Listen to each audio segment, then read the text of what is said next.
2 miles underground, in a passage barely 18 inches high, 6 young men lay in the dark. Above them, on a warm June moor, the sky had turned black. The stream that fed their cave, little more than a trickle that morning, was now a torrent, pouring into the only way out. They had told their friends they knew safe places to wait out a flood. But the water was already faster than any man could crawl. To understand how it came to this, we have to go back to the beginning. Mossdale Caverns lie beneath Coniston Moor, in the Yorkshire Dales of northern England, about 4 miles north of the village of Grassington. From the surface there is almost nothing to see, just a broken limestone cliff called Mossdale Scar, and at its foot, a narrow crack in the rock where a moorland stream, Mossdale Beck, disappears underground. It is the largest stream sink in England.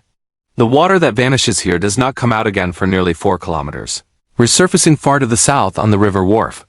The passage that must connect the two has never been found. Below ground, the system runs for more than 10 kilometers. But it is not a place of great chambers. Most of Mossdale is low, tight, and wet. Miles of crawling on your stomach through mud and cold water, some sections deep enough to swim. Cavers grade it super severe, the highest difficulty there is, and it has one defining feature. Mossdale floods. The moor above it acts like a giant funnel, and even a small amount of rain can send water racing into those low passages. In heavy rain, the crawls fill completely, floor to roof. There is no airspace left at all. On Saturday, the 24th of June, 1967, 10 cavers gathered in a cafe in Grassington to plan their trip. They were experienced, close friends, most of them from a caving club called the Happy Wanderers. Their leader was Dave Adamson, 26 years old and one of the finest cavers of his generation. With him were men as young as 17, Michael Ryan, the youngest, and among them, a quiet, highly regarded caver named John Ogden, age 21. Remember him?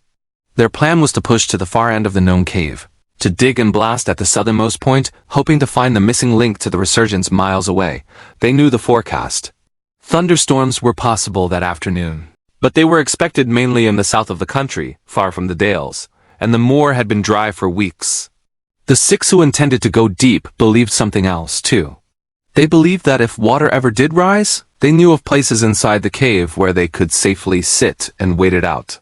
It was a reasonable belief. It would cost them everything. The 10 entered the cave at around lunchtime and began the long crawl inward. For roughly 3 hours they worked through the familiar passages, rough chamber and on toward the deeper series. Then they reached a decision point. 4 of the group had only planned a shorter trip. Here, they turned back toward the entrance. The remaining 6, Adamson, Warrow, Frakes, Ogden, Ryan and Vickers, carried on deeper, toward the far reaches of the cave, 2 miles and more from daylight.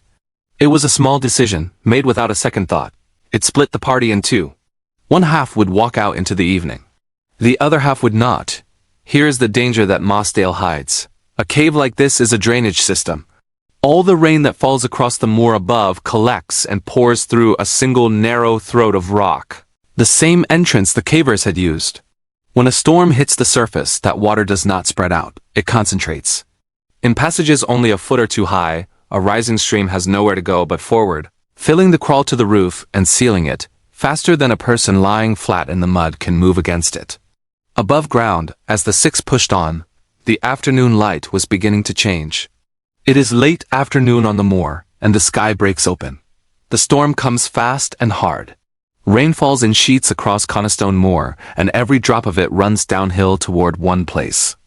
Mossdale Beck, a gentle stream that morning, swells within minutes into a brown, roaring torrent. It sweeps across the moor and slams into the crack at the foot of Mossdale Scar. It pours underground, into the cave, following the same path the men followed hours before. 2 miles inside, in a passage barely 18 inches high, the 6 cavers cannot see the sky. They cannot hear the storm above them, but the water finds them. Picture a space so low you cannot raise your head, and cold water rising through it, inch by inch. The rock roof pressing just above your face. The flood does not seep in slowly. It surges, it fills the crawls behind them and ahead of them, driving the air out as it comes. The safe places they had spoken of, the higher ground where they meant to sit and wait, are already cut off, or already drowned. To reach the entrance, they would have to crawl toward the flood, into the current, through passages that are closing to the roof with every passing minute. There is no way forward. There is no way back. We do not know the exact order of events in those final passages, and we will not invent it. What the record makes clear is simple and terrible. The water rose faster than any human being could crawl. In the cold and the dark, 6 men who had spent years learning every turn of this cave met the one danger it would never forgive: a storm on the moor, and nowhere for the water to go but in. On the surface, the picture was just as bleak. One of the 4 who had turned back earlier had climbed out into the daylight and gone back to the entrance to wait for her friends. But the entrance was no longer there. The crack in the rock had vanished beneath the flood. Mossdale had become a lake. The caver who found the flooded entrance was named Mirag Forbes. In shock, she turned and ran, more than 2 miles across open moor, to raise the alarm. What followed became the largest cave rescue ever attempted in Britain. Within hours, word spread and cavers began arriving from across the north of England. In the end, more than 300 people gathered on Coniston Moor, led by the Upper Wharfdale Fell Rescue Association. But there was nothing they could do. The cave was full of water. The entrance was underwater. No one could get in. So they fought the water itself. Through the night and into Sunday, in driving rain, volunteers dug a diversion ditch nearly 100 yards long and built a makeshift dam 10 feet high, some of them working with their bare hands. Fire engines, tractors, and mechanical diggers ground their way up the moor.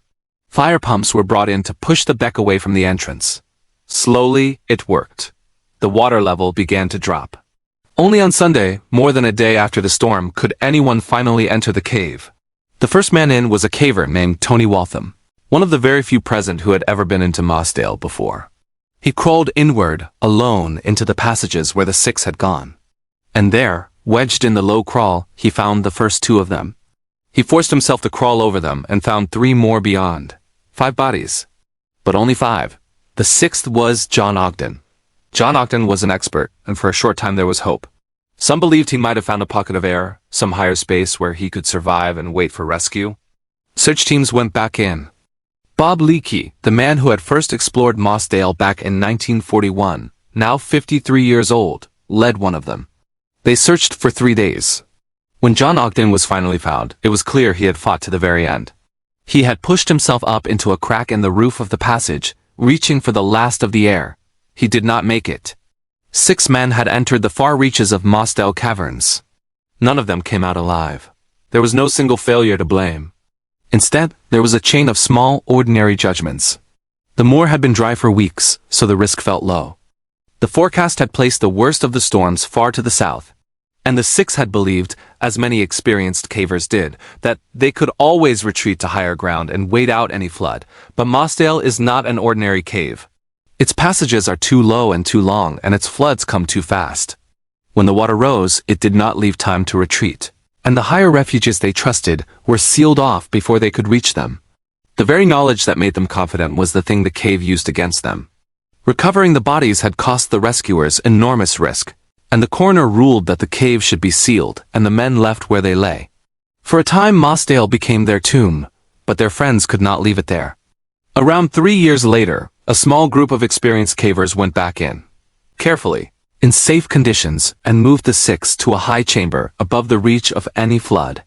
They buried them there with dignity in a place the water can never touch. They remain inside Mossdale to this day. On the moor above, a simple cairn of stones marks the spot, directly over the passage where they were found. And in the churchyard at Coniston, a memorial stone carries their 6 names, though no bodies lie beneath it. Mossdale Caverns were closed after that day, and they remain closed now. Permission to enter is no longer given. It is graded among the most dangerous caves in Britain, not for its depth or its darkness, but for the water, and how quickly it can come.